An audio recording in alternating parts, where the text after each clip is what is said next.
Some amateur radio satellites require a CTCSS, also known as PL or private line, tone for access, while others do not.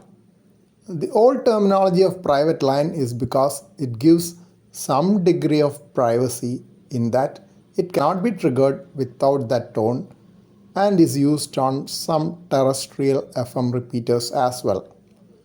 Most common CTCSS tone is an audio tone of 67 Hz introduced along with the carrier. It is needed on the uplink for amateur radio on International Space Station, Saudisat or SO50 and AO91. Please note that AO91 has uplink on UHF while the other two have uplink on VHF. SO50 also needs an initial activation of its 10-minute timer with 74.4 Hz tone on carrier for 2 seconds before you can access with 67 Hz tone.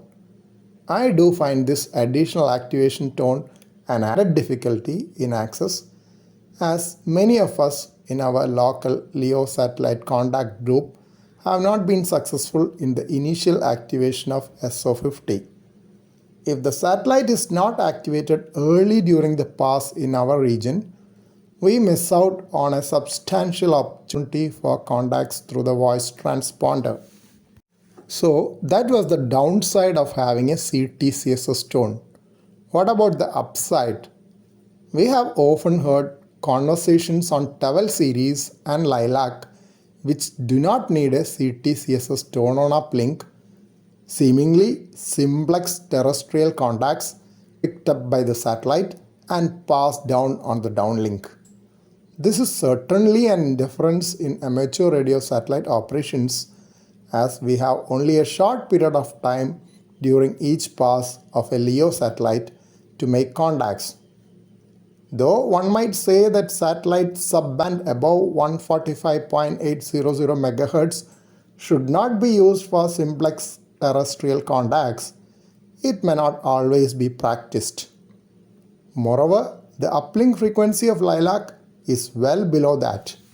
What many of the LEO satellite operators do is to keep a default 67 Hz CTCSS tone programmed on the uplink.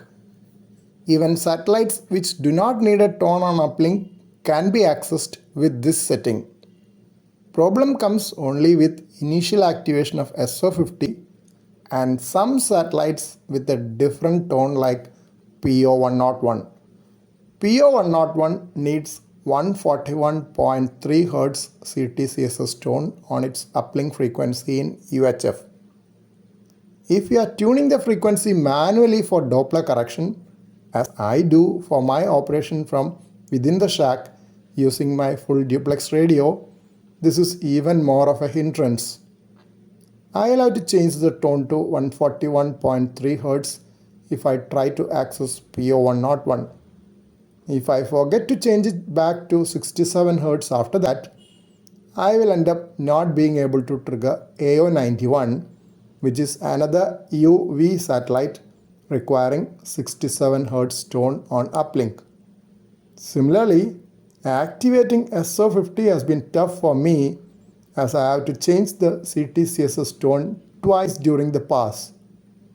Moreover, as it is a low power output satellite, I am often unable to get confirmation of activation early during the pass.